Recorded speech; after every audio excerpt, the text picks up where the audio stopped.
Bom dia! Estamos de volta com as nossas reflexões matinais. Venham as águas. Nós estamos meditando na carta de Paulo aos Colossenses e nós estamos meditando no capítulo 3. E nós vamos continuar então meditando nas exortações do apóstolo Paulo aos Colossenses.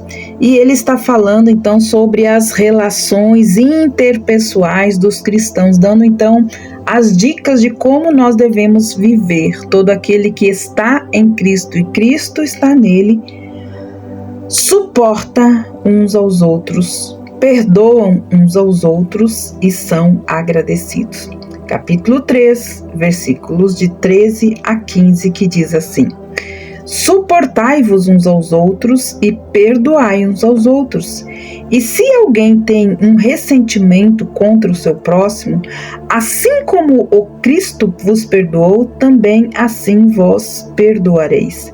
E juntamente com todas essas coisas tenhais amor, que é o vínculo da perfeição, e que a paz de Cristo governe os vossos corações, porque fostes chamados para ele em um corpo, e mostrareis gratidão então a Cristo.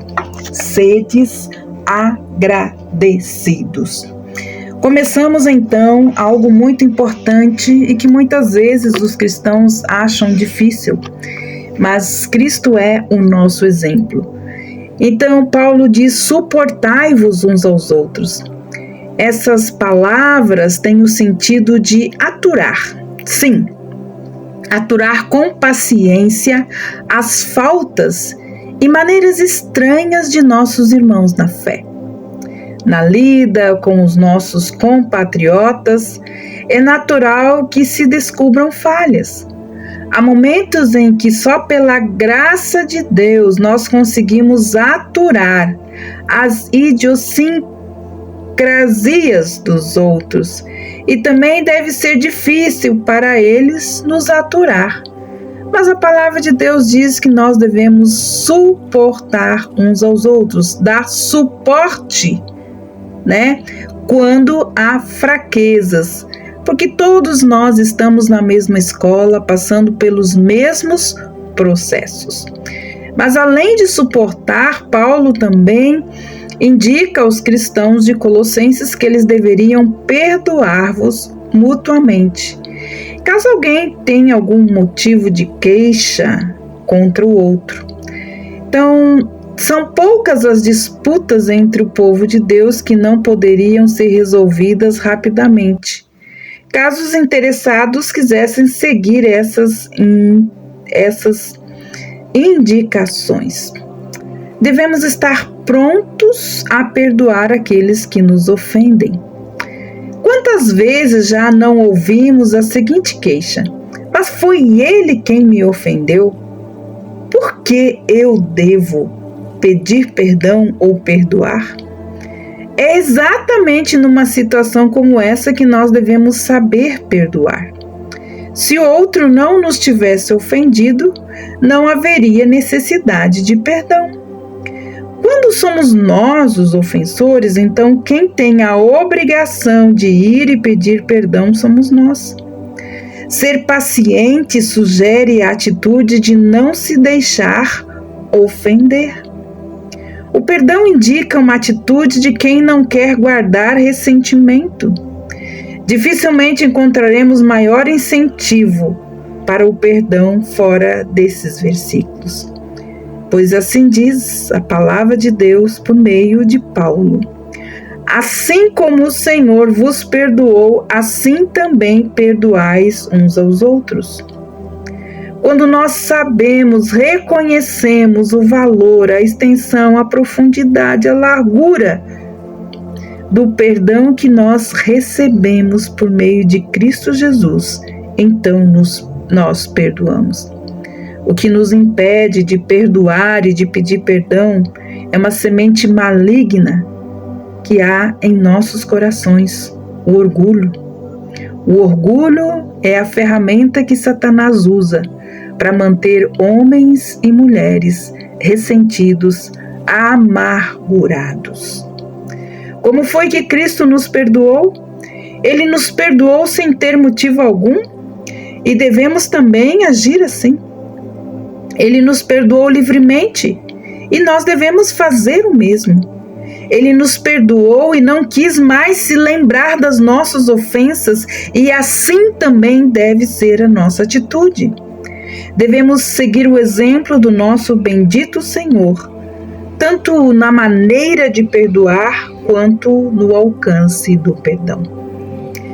Entende-se o amor aqui como uma vestimenta colocada por cima de outra roupa, ou um cinto que cinge todas as outras virtudes, de maneira a facilitar então o caminho para a perfeição, para a obediência.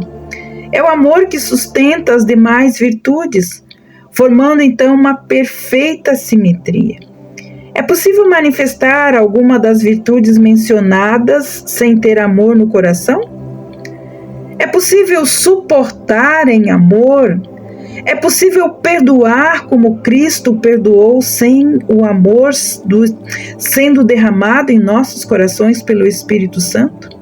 É o amor de Deus derramado em nossos corações pelo Espírito, que sustenta as demais virtudes. Por isso, Paulo enfatiza a necessidade de fazermos tudo: suportar, perdoar, em um espírito de genuíno amor para com os nossos irmãos. Nossas ações não devem ser feitas de mau grado, mas devem nascer de uma afeição verdadeira do nosso coração. Os gnósticos aqui consideravam o conhecimento o vínculo da perfeição, porém Paulo corrige esse ponto de vista, insistindo que é o amor o vínculo da perfeição. No versículo 3,15 ele diz: a paz de Cristo deve ser o árbitro em nossos corações. Então, diante de uma dúvida, nós devemos fazer a seguinte pergunta ao nosso próprio coração: será que indo por este caminho encontrarei a paz? Ou será que terei paz no coração se continuar a agir dessa maneira? Não suportando em amor, não perdoando. Esse versículo ele é de grande ajuda quando procuramos a orientação do Senhor. Se o Senhor deseja de fato que você siga determinado no caminho, Ele com certeza lhe trará paz enquanto andar nele. Se você não sentir paz neste caminho, então deve abandoná-lo. Alguém disse: quando tudo está escuro, convém ficar onde está e esperar que venha a luz. Amados, Cristo nos chamou para que desfrutemos da sua paz como indivíduos ou como igreja. Não se deve minimizar a importância da última parte desse versículo, ao qual ele diz: também fostes chamados em um só corpo. Uma das maneiras de termos paz é viver isolado dos demais cristãos. Porém, não é esse o propósito de Deus. Esse é um ensino errado. Ele coloca os solitários vivendo em família. O intento de Deus é que sejamos congregados em igrejas locais. Embora a convivência com outros cristãos às vezes ponha à prova a nossa paciência, é dessa maneira que Deus consegue desenvolver em nós virtudes cristãs, que não poderiam ser produzidas de outra maneira. Por isso não devemos deixar de cumprir as nossas responsabilidades na igreja local. Muito menos abandoná-los quando estamos irritados ou aborrecidos ou ressentidos. Muitos abandonam a congregação. Em vez disso, devemos procurar viver de modo compatível com nossos companheiros de fé e ajudá-los em tudo quanto fazemos ou dissemos. E por último, Paulo diz: e sede agradecidos. Essa expressão aparece repetidas vezes nas epístolas de Paulo. Devia haver fortes razões para isso. pois espíritos agradecidos devem ser considerados de máxima importância pelo Espírito de Deus, e acreditamos que assim seja. É importante não somente na vida espiritual, mas também na vida física da pessoa. Olha, os médicos já descobriram agora que a Bíblia ensina há muito tempo que um espírito alegre e que tem atitudes de agradecimento na mente, nos sentimentos, na emoção, são benéficos para o corpo, e que a ansiedade e a depressão é o hábito de reclamar que prejudica a saúde, costumando pensar que um espírito agradecido é o resultado das nossas circunstâncias imediatas. Paulo ensina que se trata de uma graça que nós devemos cultuar, sermos sempre agradecidos, como disse Paulo. É a nossa responsabilidade. Temos mais razão para sermos agradecidos de que qualquer outro povo no mundo. A falha, amados, não está na ausência de motivos para agradecer, pois a ingratidão cega. E assim, no egoísmo que entra em nossos corações, não nos permitindo sermos agradecidos. Nem todos concordam com isso, mas essa, pode ter certeza, é o que agrada ao coração do Pai.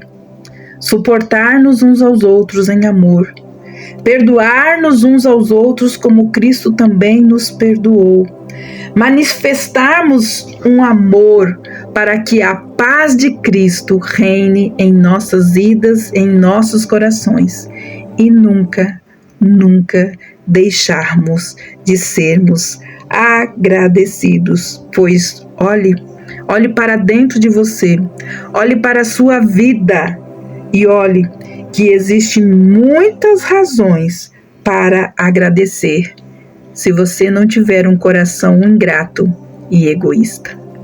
Que Deus abençoe você e até amanhã com as nossas reflexões matinais. Venham as águas. Até lá!